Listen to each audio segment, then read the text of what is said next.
Dr. Moshes, we are in a period now where we can see conflict, both in terms of media conflict, political conflict, and soon to be economic conflict with the sanctions between Russia and the West. So some are saying this could be the start of a new Cold War. It has those elements. What's your reaction to that?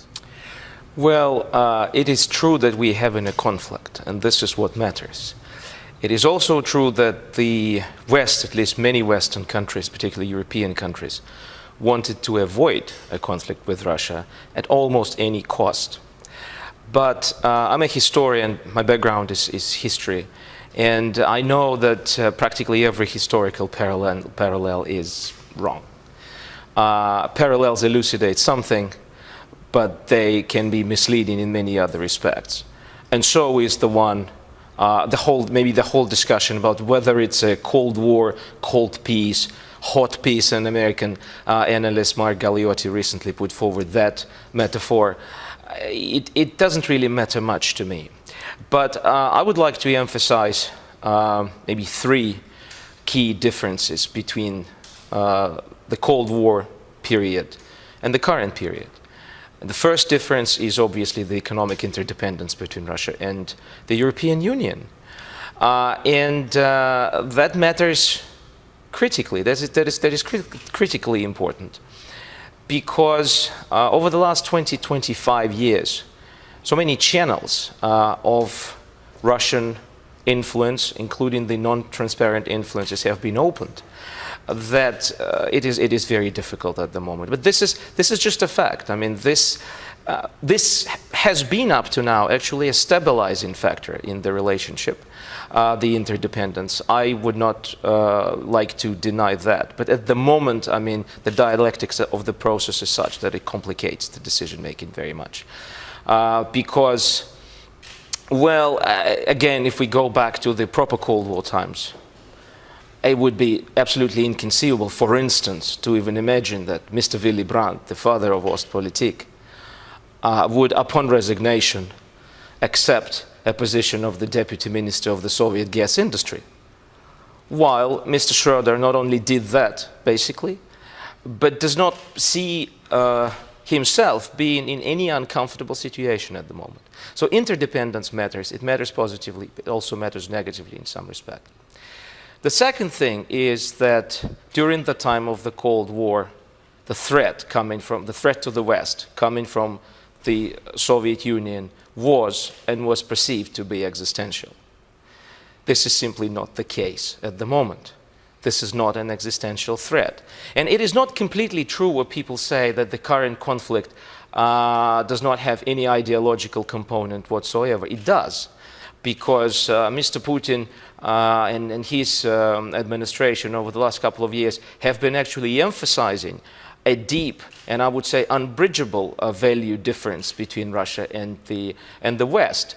The value, well, Russia wants to look like a beacon and champion of classical conservatism as opposed to Western postmodern values. But with this said, of course, it's true that this ideology is not a Khrushchev-type ideology of "we will bury you" statement. It's an ideology, it's a message, the purpose of which is to make the West recognize the ideological differences as such. So the threat is not existential, and Europe does not see it. EU members, NATO members, I mean, some are more concerned, some are less concerned, but there is a tendency to maybe overlook some important things and to expect the conflict to be just a temporary deviation of what is generally a cooperative relationship. And the third thing is that this is not, it's related to this one, but it's more important for the United States, that the current, in the current situation, Russia cannot play the role of the superpower. This is not a superpower rivalry.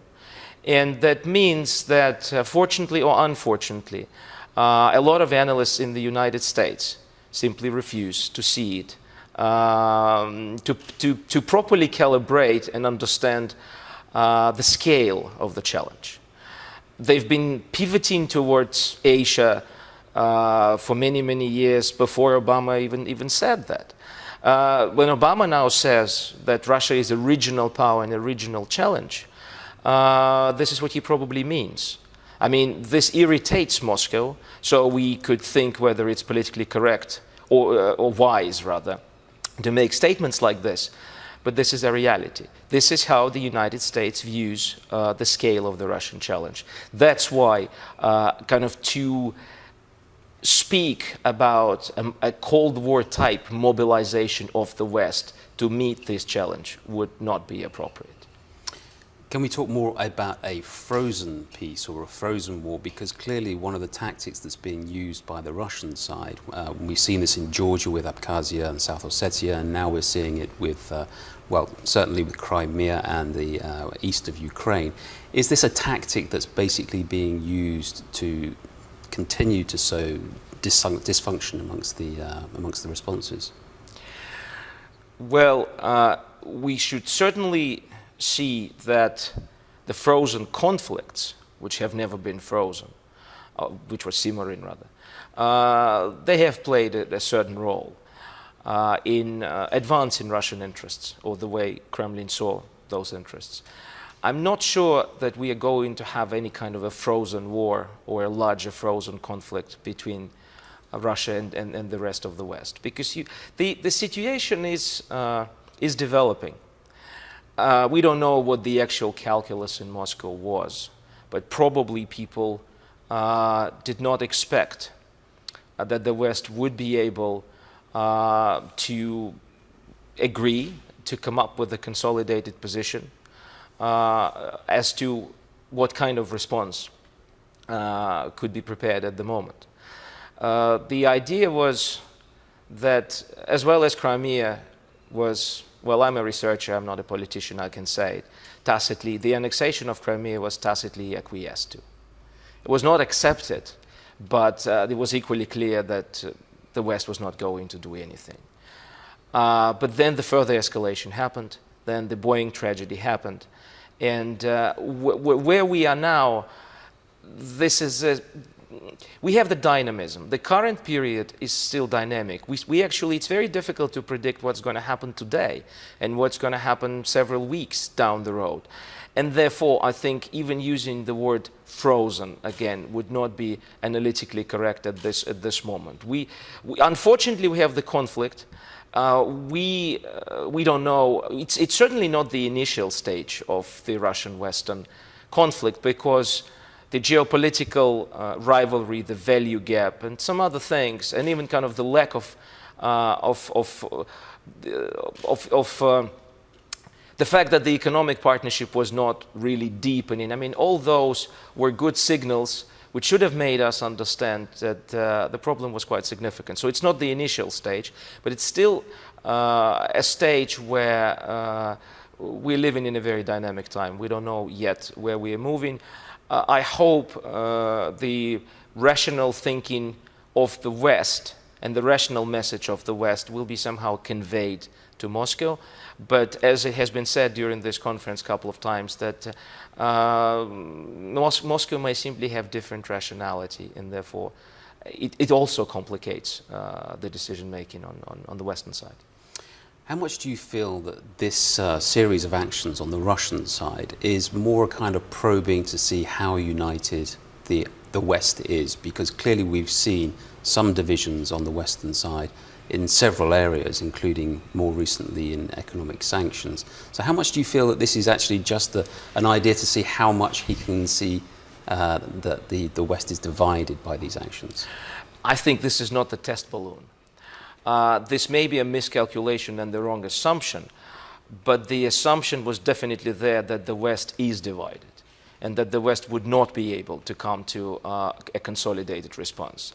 That I mean, this analysis, this assumption, it certainly was well grounded because of the economic interests and economic lobbying that I mentioned before, but also because of the fact that current Kremlin's political platform actually has quite a significant appeal to different quarters of the Western society.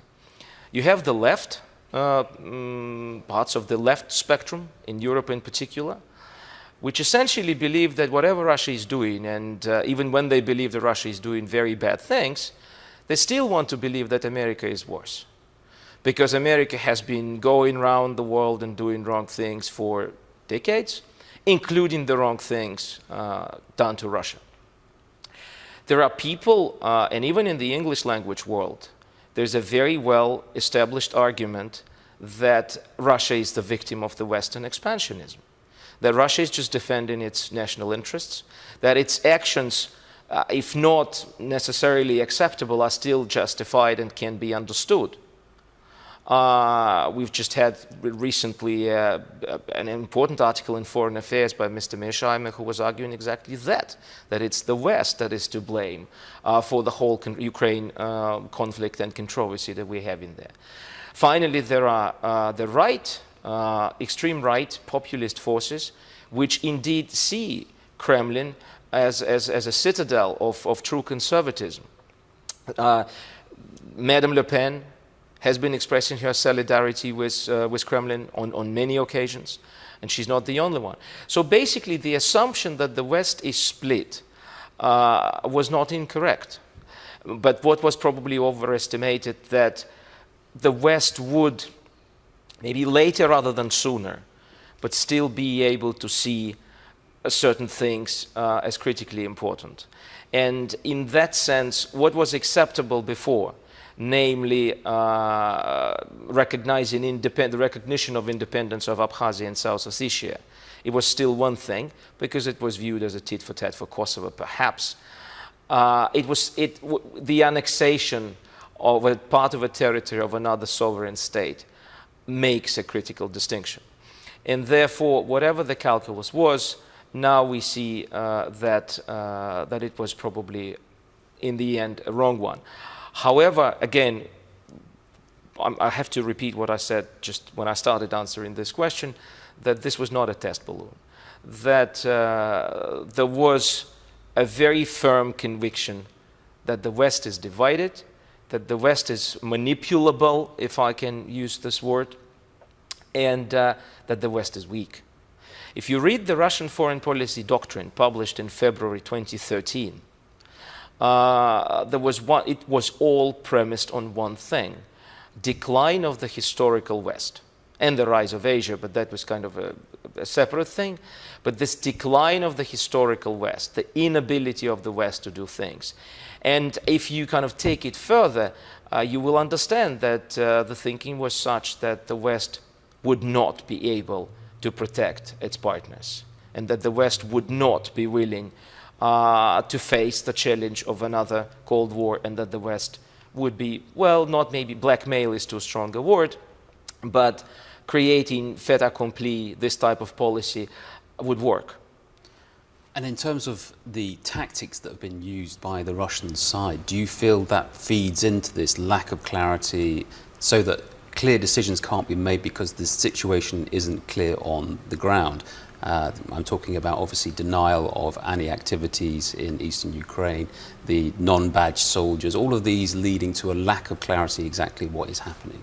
Yes. I mean, this is why we live in the 21st century, and that's one of the evidences why this is not the classical Cold War, Cold War II, and why this is much more difficult now for the West than it was several decades back. Yes, and but again, we see, well, as I think President Lincoln said it, you can deceive most of the people some of the time, or you can deceive some of the people most of the time, but you cannot deceive most of the people most of the time. In the beginning, that tactics worked. It worked in Crimea, clearly. But then again, here, something happened when the denial during the process was replaced by the actual recognition in Mr. Putin's speech in mid-March that those green men had been Russian green men. And after that, I think the tactics of denial did not, or no longer worked the way it probably was intended to work. And in terms of the other side, the non-military side, the economic side, which is being taken forward by the EU now, how much in terms of the damage to both sides could this lead to? And in other words, how much is there an incentive to pull back from that in the time after a crisis? Well, first of all, it's true. It's an axiom that both sides will suffer economically. I mean, when you have such a high degree of interdependence, it's unfortunate and it's unavoidable, and some EU member states will suffer more than the others. The United States will not suffer that much because the interdependence is not there. And that explains why, again, in spring and early summer, up until the Boeing tragedy, so end of July, Europeans were very reluctant to go for sanctions or economic pressure. And what they tried to do was what I call trying to walk between the raindrops. They wanted to choose the sanctions which would hit Russia a little bit while not hitting or damaging EU economic interests at all. This was a very difficult and I think unachievable task from the very beginning. Also, it was a bit unfair and also because it was sending the wrong signal that the EU would really want to avoid a serious worsening of economic relations. In that sense, the Russian counter-sanctions became a sobering moment. And now, the longer it goes, the more will be, of course, the losses. But at the same time, I think the stronger will be the resolve of the Europeans to keep doing it. Because one thing should be absolutely clear. The size of the Russian economy depends on how you calculate. It's probably about 8 to 10 times smaller than the size of the EU economies. So this is a matter of sheer mathematics, unfortunately. The critical dependence of Russia on some Western modern technologies and on the access to the Western capital markets is very important. You can substitute this, or you can compensate it a bit going east. But everybody knows that China is a very tough negotiator. That the Russian-Chinese gas contract is actually not as beneficial for Russia as the Russian-European gas contracts. And that's why all the conditions of that deal have never been fully publicly disclosed. I think the same might happen with the access to the capital markets, with the loans potentially coming from China. So Russia is not in a very comfortable situation. We should also understand that, again, I mean, the devil is in the details, but if you look at the whole amount of banned food imports or food exports to Russia, this amount, as of, if we take 2013 as a basis, in money terms, this was about half of a international rescue package given to Cyprus. So in one go, Cyprus was given 2 times more money than the whole damage that will emanate from the food import ban. And this is not even going to happen in full, because we know that through the Eurasian Customs Union, especially through Belarus, the Western exporters have channels of reaching aid into the Russian markets. There probably will be windows of opportunities for exporting certain foodstuffs through Greenland and the Faroe Islands. There are loopholes in all that line of defenses. But if what I'm afraid, at least might be one of the scenarios, is that the conflict and confrontation, even economic confrontation, will go on, the losses will grow. And the losses to some economies will grow. And unfortunately, this will also be a cumulative effect, not sanctions as such matter here, but the effect will be pro-cyclical. Russia is slowing down economically, with sanctions or not. The Finnish exports, for instance, to Russia have been going down in the first half of this year quite considerably. Before any sanctions, Finland lost up to 20% of its exports to Russia. So this will be painful, but I also think that the longer it goes, the more understandable and understood that will be in the West that this has to happen, because for too long the West has been ready to give preference to so-called pragmatic interests as opposed to values which in the end of the day are the cornerstone of the whole success of the West in previous years, both in economic terms and also in the political terms. And in security terms, looking at, again, this is framed around the Cold War. In security terms, clearly in 1997 there was the Founding Act, 2002 there was the NATO Russia Council that was created. These were kind of really stamping the seal on the fact that the Cold War was over. What happens now with those kind of agreements?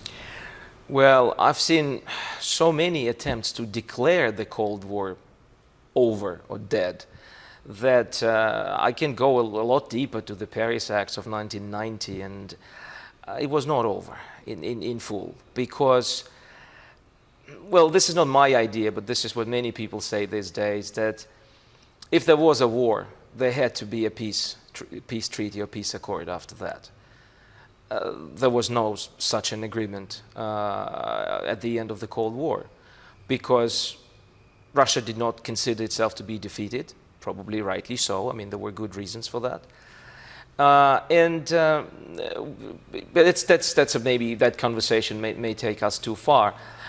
But at the moment, what matters is that whether we have the Founding Act or relinquish it, in reality, this baby is not alive any longer. I mean, with the forward stationing of troops or not.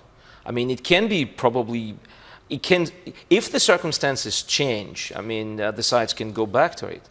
But otherwise, it's 20 years old, and the door, it keeps the resemblance of the door being open. But I mean, when there is a will, there is a way. When the sides want to agree, they would find the way and the format to negotiate and discuss things. If they don't, then I don't think that any documents would help.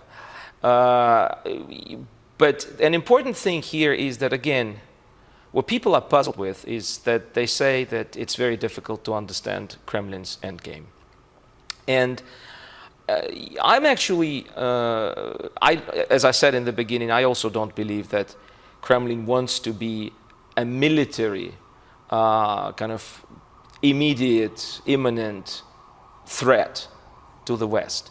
That Mr. Putin's messages have been, starting from the Munich speech probably, that we want a compromise. But we want a new Yalta. Mr. Medvedev was saying that we want a privileged sphere of interest. So we are not challenging the West for as long as the West understands that the common neighborhood, the countries in between, are a zone of Russian privileged interests. And I think we're still there. But the thing is that in the 21st century, Yalta is not probably possible in Europe anymore. Even if certain Western actors and Kremlin would be able to agree about the fate of Ukraine, Ukraine, a 43 million stronger country, refuses to and would refuse to accept the deal. I wrote somewhere, or at least I said it in a couple of interviews, that if Ukraine feels betrayed by the West, it will go all the way to blowing up the pipelines. So if it sees that there is an agreement being made behind its back, it will also find the way to create a lot of trouble. I think many people in the West now understand it, not all of them, but many. And what remains to happen is that so people in Russia would understand it. This is not so far guaranteed.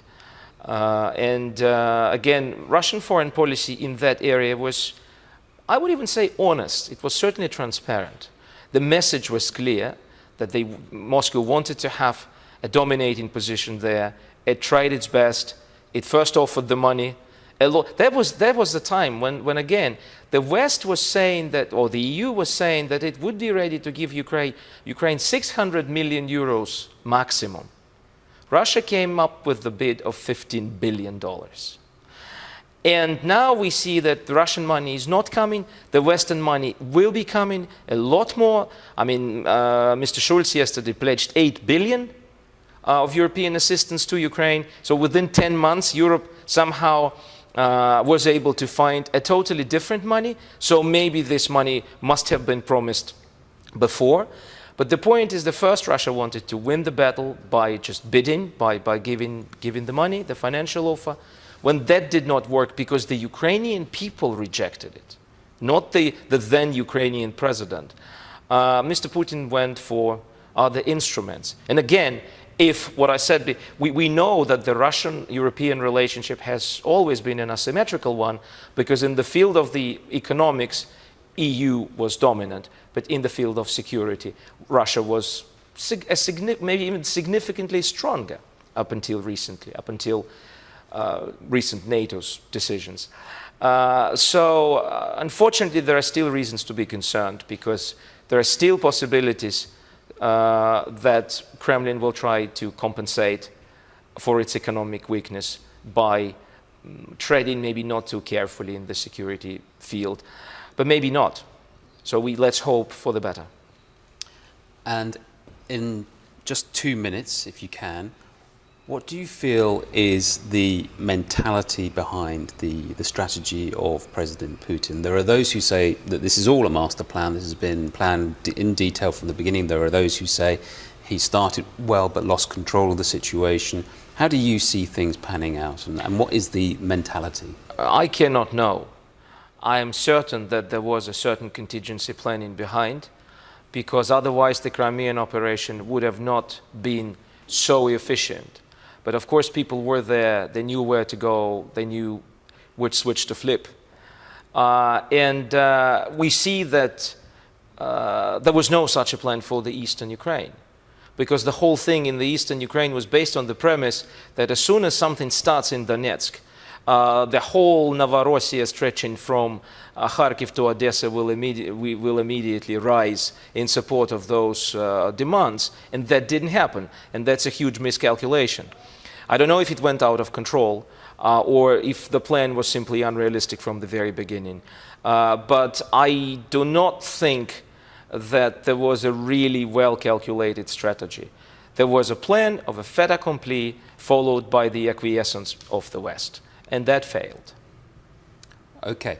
And in terms of the strategies that have been used, you feel that the strategies in the eastern Ukraine had less planning involved. So are these being made up on the hoof, as it were? Is this something that is basically being done day by day?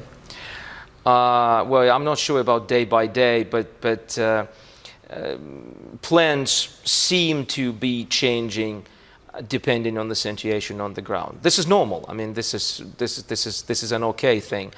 But I don't think that there is a clear strategic understanding of the game that is being played, whether we are really now dealing with the master plan called the gathering of the Russian lands, or this is only about Ukraine, or this is only about a part of Ukraine, or what is that? So I don't think that the strategy is that solid. You mentioned before the Ukrainian situation in terms of the pipelines. We're moving in towards the winter period now. What do you expect to be the tactics during that time? In relation to gas and oil supplies, obviously. Yeah.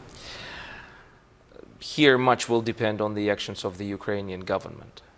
I do not think that Moscow will be willing to cut the supplies to the Western Europe, because it wants revenue and because it wants still to postpone the moment when Europe will seriously start diversifying its gas supplies. If Ukraine can survive the winter, I don't know. The risk is certainly huge. So there's not that much reason for optimism. But when a nation gets mobilized against what it sees as a direct external aggression, it actually can show miracles of resilience. How much of a reverse gear is there for Putin? Because clearly this is not something that he's done without much thought. There's also major projects that he's putting forward, such as the Eurasian Customs Union.